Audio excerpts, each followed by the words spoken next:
Matapos nga natin masaksihan ang paglalaban ni Goto Ryuji at Song Jinwoo, ay ngayon sa chapter na ito ay isa na namang Japanese hunter ang magpapaalam sa atin. Bali 4 na ang napaslang ng Ant King sa Japanese hunter. Dahil sa next panel ay matagumpay ngang natalo ng Korean hunter ang Queen Ant at ang mga gwardya nito. Pero meron nga silang kinakaharap na problema ngayon. Marahil nagawa nga ng Queen Ant matawag ang lahat ng kanyang mga alagad pabalik sa lungga. At hindi lang yung mga normal na langgam ang nakabalik, pati na rin mismo ang Ant King nito. Nakakatapos lang sa paghunt sa ibang hunter, kaya mas mabuting tapusin mo ang video na ito. Hi di Senpai Koy, kung bago ka nga lang dito, please follow and subscribe na. By the way, mas maaga po ako nag-upload sa YouTube, kaya doon po kayo manood. Bali pag-uusapan nga natin dito ang chapter 97 up to 98 ng solo leveling or ang episode 11. So ano pang hinihintay natin? Let's go! Son Jinwoo EQ da. Sa pagpapatuloy ng kwento ay makikita nga natin ang Korean hunter na nakikipaglaban na sa mga gwardya ng Queen Ant. Ay pake-masterman na even S-rank hunter nga daw sila ay nahihirapan sila makipag-deal dito. However, isa nga lang daw itong halimaw, kumbaga mas matalino sila or mas lamang sa strategy at pag-utilize ng multiple tactics. Kung inyo makikita nga ay nagawa ni Hunter Cha mapatay ang isang langgam, then bigla namang may sumulpot pa na isa. Kaya hindi na nagsayang ng pagkakataon si Hunter Cha at nagsagawa ito ng slashing attack na nagpahiwa sa katawan ng langgam. Ayon pa kay Masterman na different level nga daw ang Royal Guards Ant na ito kumpara sa mga normal na langgam na nakalaban nila papasok na lungga. Kaya thankfully nga daw na hindi ito marami. Nagsalita naman si Mimbyunggo at nagwikang huwag kayong mag-alala, nasa likuran nyo lang ako. Nagbigay nga ng reminder si Mimbyunggo sa kanyang kasamahan na even mapaslang nga daw nila ang halimaw ay still kaya pa nga rin daw nitong gumalaw or umatake.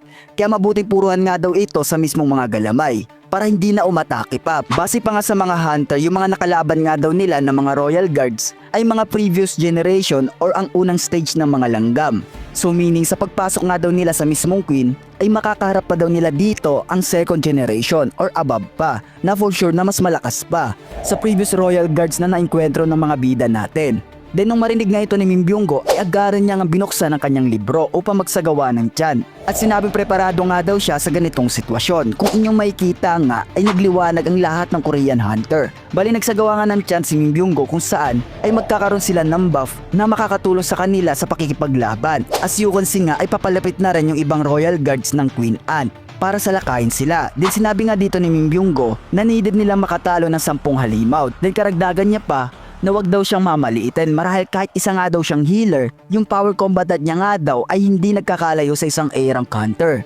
Kahit siya na nga daw yung nakatoka para maglinis or sa matitira na kalaban.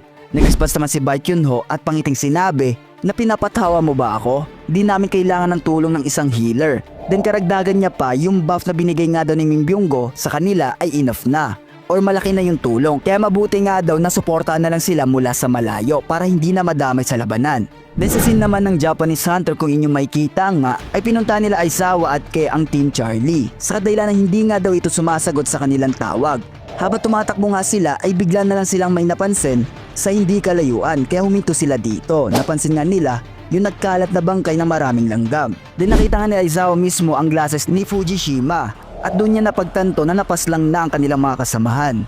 Nagulat nga si Aizawa nung mapansin na nag-iba yung pagkilos ni Ke. Kaya nagtanong siya kung anong nangyari dito. Bali may naamoy nga si Ke na isang masangsang na amoy na never niya pa nga daw na-encounter sa kanyang talambuhay. At sa pagtingin nga nila sa gubat ay naramdaman nila ang napakalakas na aura na papalapit sa kanilang lokasyon. Naging alarming nga ito kay Ke kaya nagsagawa siya ng napakalaking ice attack at sinama niya rin ang kanyang sarili dito upang magmistulang shield ang kanyang ice. Pero sa isang kisap mata ay agaran ngang napaslang si Ke ng Ant King. Then back to the scene sa Korean hunter ay nagawa nilang matalo ang lahat ng Royal Ants. Napasugod sa kanila at ang nakakamangha dito ay 5 minutes or less lang nilang natalo ang mga langgam. In other side naman kung inyong mapapansin ay na-amaze nga si Bai Kyunho sa kakayahan ni Hunter Cha sa pakikipaglaban at lalo pa nga itong gumaling nung nagawa ni Mimbyunggo lagyan sila ng mga buff. Base nga sa panel na ito mga kaibigan ay in-explain sa atin yung nasagawa nga doon ng Korean hunter na paglusob sa lungga at pakikipaglaban sa mga royal guards ay nakapag-consume nga ito sa kanila ng almost 15 minutes. Then yung required na time na need nila para ma-meet sa pag-clear ng Queen Ant ay 30 minutes. So meaning ay may 15 minutes na lang na natitira ang Korean Hunter para mapuksa ang reyna ng mga langgam. Ayon pa kay Master Ma na need nga daw nila ma-figure out kung paano nga daw nila ito tatapusin. Marahil yung always lang na nag-a-appear sa kanila ay mga royal guards. Balik kinakailangan na nilang matalo agad ang reyna as soon as possible bago maubos ang oras na binigay sa kanila sa misyon. At doon nga ay may naamoy si Hunter Cha at hinala niya pa dito na ito na mismo ang reyna ng mga langgam. Kaya nag-decide si Baekhyun na siya na ang magrepresenta upang ma-check ang spot. Then it's confirmed na ito na ang reyna. Ay pa sa nakita ni Baekhyun na meron nga daw 8 guards ang nagbabantay dito. At naalala nga ni Baekhyun yung kanina nga daw nilang nakalaban ng mga royal ants ay almost or kapantay na ng lakas ng isang S-rank hunter. Nagpa siya nga si Master Ma na siya na mismo ang harap sa mismong queen. Then si Hunter Cha naman daw ang bahala sa mga royal guards nito. As you can see nga ay sumuporta na rin si Choi Jong-in sa kanyang kasamahan at pinaunlakan ito ng isang massive fire attack na may wangis na katulad sa isang dragon. At nag-provide nga ng cover si Hunter Gyo sa kanyang kasamahan na in case na may papalapit dito ng mga langgam. Then si Baekhyun naman ay nilabas ang kanyang alas sa pakikipaglaban at ito ang kanyang transformation beast. Madali niya nga lang napatumba ang 2 langgam ng reyna. Napansin nga ito ni Hunter Cha at ng mga sa pagpalit ng anyo ni Baekhyun.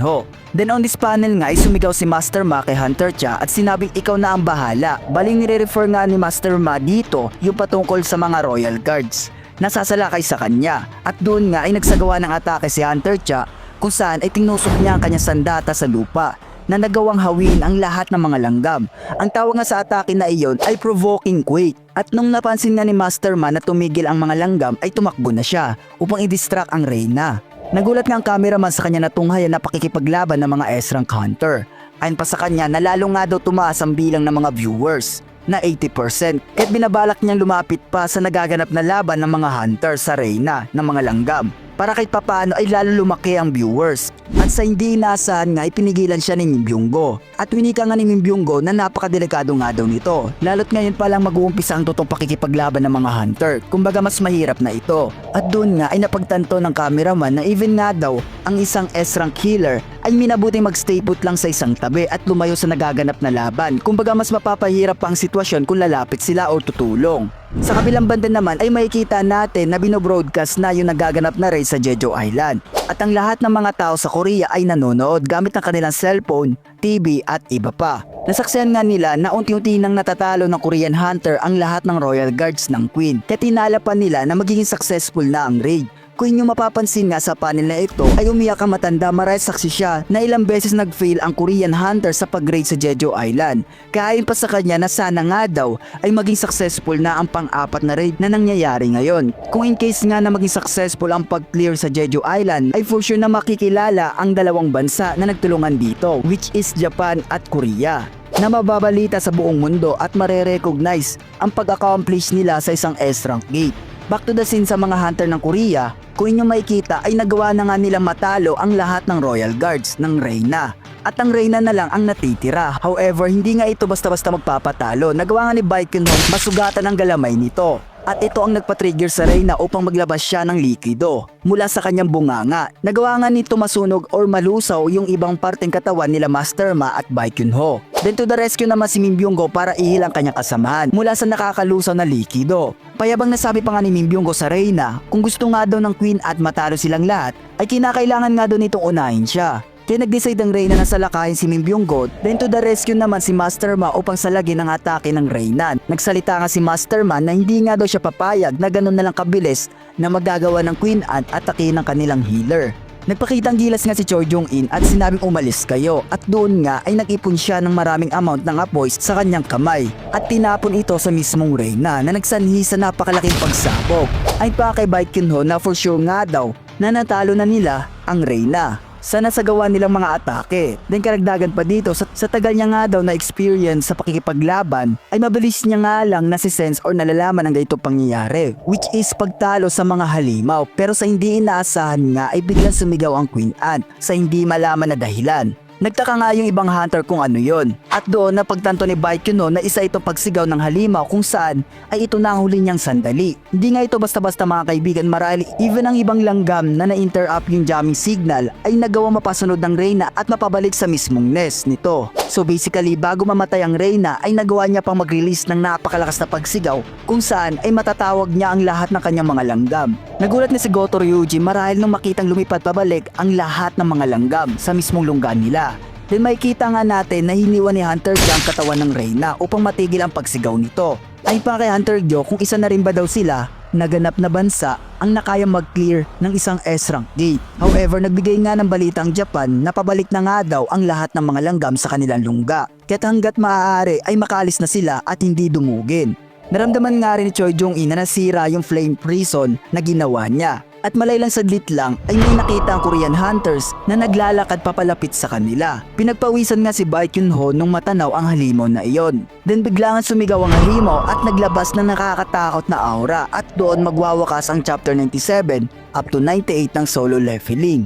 Grabe, as in grabe talaga, bali dito na malalasap ng Korean hunters ang totoong dilubyo sa kamay ng Ant King. At ayan ang aabangan natin sa susunod na i-release ko na video.